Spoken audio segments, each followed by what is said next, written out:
नमस्कार, मैं हूं विकास चंद्र। राजनीति में बहुत सारी ऐसी बातें हैं, बहुत सारी ऐसी कहानियां हैं जो आप तक नहीं पहुंच पाती हैं। उसकी कई सारी वजह हैं, लेकिन उन्हीं में से कुछ बातों को, कुछ जानकारी को, कुछ कहानियों को मैं आपके साथ शेयर करूंगा, बताऊंगा और आपको बताने समझाने की कोशिश करूंगा कि पीछे क्या कुछ चलता है। क्योंकि कई बार ऐसा होता है कि जो सामने बात होती है वो दिखाई देता है, समझ में भी आता है, लेकिन पीछे की कहानी हम नहीं जानते हैं और आप न समझ पाते हैं। तो उसी तरीके से देखिए, 18वीं लोकसभा है, उसका विशेष सत्र चल रहा है और आज से राष्ट्रपति के अभिभाषण पर चर्चा सदन के अंदर यानी लोकसभा के अंदर शुरू होने वाली थी, राज्यसभा के अंदर भी, लेकिन विपक्ष ने ज़बरदस्त हंगामा किया। विपक्ष की तरफ से बहुत सारी मांगें रखी जा रही थी और जो सदन के अंदर स्वीकार नहीं हुआ, यानी लोकसभा के अध्यक्ष ने उसे नहीं स्वीकार किया, लिहाजा विपक्ष के लोगों ने जमकर हंगामा किया और फिर सदन की कार्रवाई नहीं चल सकी और उसे स्थगित कर देना पड़ा।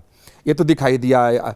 लेकिन विपक्ष की ओर से आरोप लगाया गया, खास तौर पर नेता प्रतिपक्ष राहुल गांधी की तरफ से, कि जब वो सदन के अंदर खड़े हुए बोलने के लिए तो उनके माइक को ऑफ कर दिया गया। यानी उन जो बोलना चाह रहे थे, एक तरीके से उन्होंने कहा कि उनके बोलने के अधिकार को छीन लिया गया। उनका माइक ऑन ही नहीं हुआ, माइक को ऑफ कर दिया गया। तो ये माइक की क्या कहानी है? क्योंकि आप लोग भी बार बार इस बात को सुनते होंगे कि माइक ऑफ हो गया, चूँकि लोग बयान देते हैं आकर, ख़ास तौर पे जो विपक्ष के नेता है ये बयान ज़रूर देते हैं कि सदन में अपनी बात रखना चाह रहे थे, लेकिन बहुत नाइंसाफ़ी उनके साथ हुई और माइक को ऑफ कर दिया गया।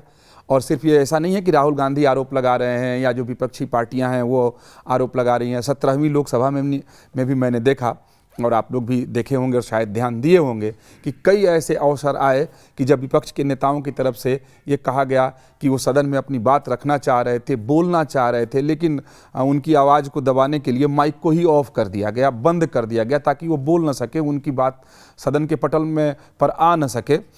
और इस बार राहुल गांधी ने आरोप लगाया, उनके साथ साथ तमाम विपक्षी नेताओं ने आरोप लगाया। जहाँ तक मुझे याद है, बहुत पीछे नहीं जाते हैं, जब यही बीजेपी जो आज सत्ता में है, जब ये लोग विपक्ष में थे और प्रधानमंत्री मनमोहन सिंह थे, तब भी मुझे याद है कि चाहे राज्यसभा के बीजेपी के नेता हों या लोकसभा के बीजेपी के नेता हों, वो लोग जब वॉकआउट करके या सदन जब स्थगित होता था हंगामे के बाद बाहर आते थे, तो सामान्य तौर पर कई बार वो लोग भी आरोप लगाते थे कि माइक ही ऑफ कर दिया गया, हम लोग बोलते कैसे, ये तो नाइंसाफ़ी है, प्रजातंत्र की हत्या हो रही है, जो संसदीय परंपरा है, व्यवस्था है, उसका गला घोंट दिया जा रहा है। बीजेपी भी आरोप लगाया करती थी। ठीक उसी तरीके के आरोप अब बीजेपी सत्ता में है तो कांग्रेस पार्टी या दूसरी राजनीतिक पार्टियाँ लगा रही हैं। लेकिन वास्तव में क्या माइक ऑफ हो जाता है? क्या विपक्ष के लोग जब बोलना चाहते हैं तो क्या वो न बोलें इसलिए माइक को ऑफ कर दिया जाता है? आखिर इस माइक की कहानी क्या है? आप भी शायद ये जानना चाहते होंगे, तो मैं बताता हूँ।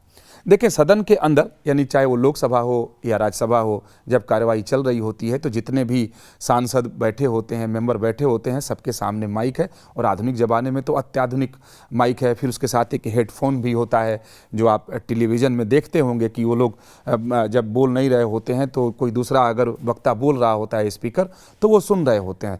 मूलतः वो व्यवस्था होती है कि अगर कोई व्यक्ति चाहे अपनी भाषा में उसे सुनना तो वो सुन सकता है। सामने एक स्विच लगा होता है जिससे इंग्लिश, हिंदी, तेलुगु, तमिल, कन्नड़, मलयाली, बंगला, यानी जो संविधान में जिन भाषाओं का उल्लेख है, सदन में जिस चीज़ को स्वीकार किया, जिन भाषाओं को स्वीकार किया गया है, उसमें वो ट्रांसलेशन यानी रूपांतरण आते रहता है।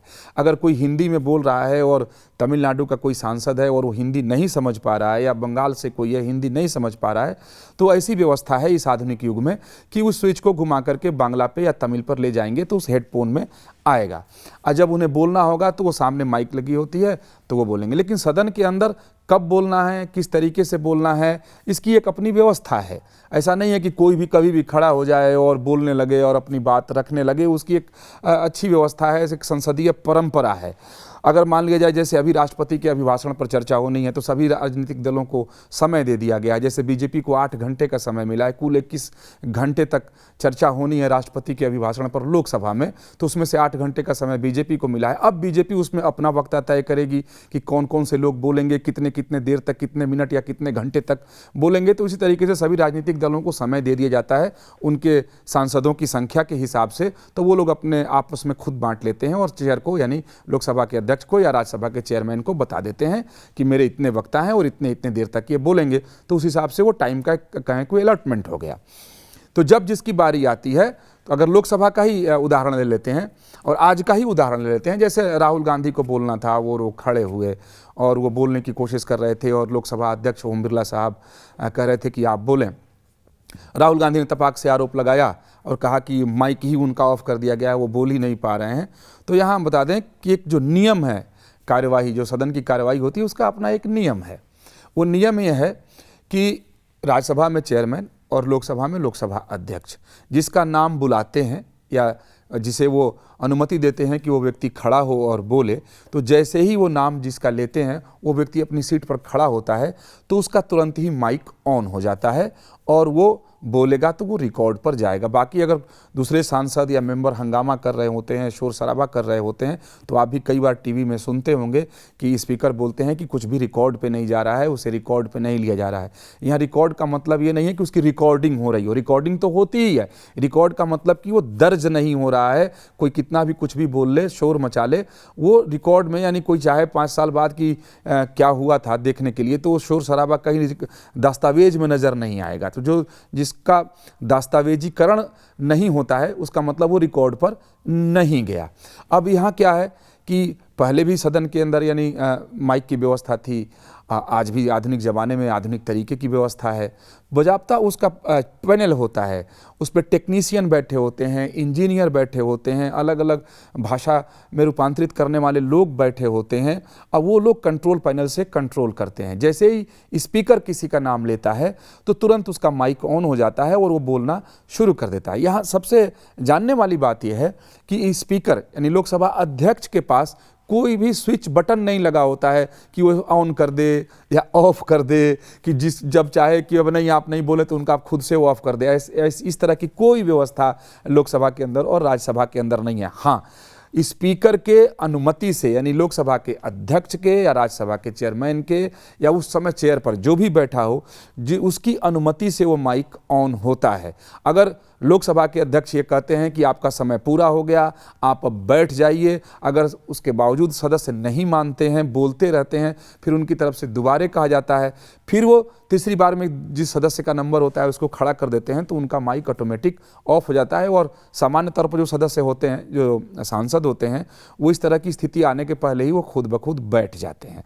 तो एक निर्देश बिना चेयर पे बैठे यानी चेयरमैन और लोकसभा अध्यक्ष या उपाध्यक्ष के निर्देश के बिना माइक न तो ऑन हो सकता है, माइक ना ऑफ हो सकता है।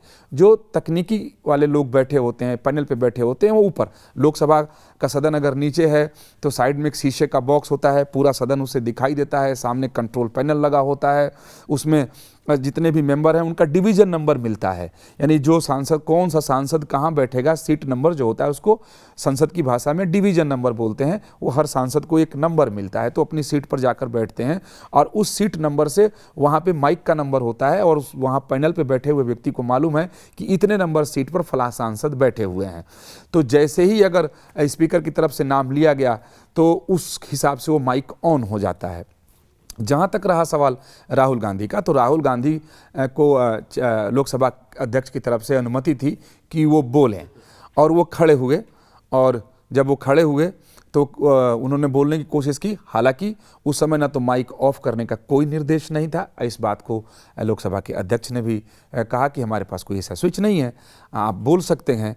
तो जो जानकारी है कि उस समय माइक ऑफ नहीं हुआ था, ऐसी कोई परंपरा, ऐसी कोई व्यवस्था, ऐसी कोई तकनीकी व्यवस्था नहीं होती है। अगर राहुल गांधी उस समय जो भी बोल रहे थे वो रिकॉर्ड पर भी गया होगा।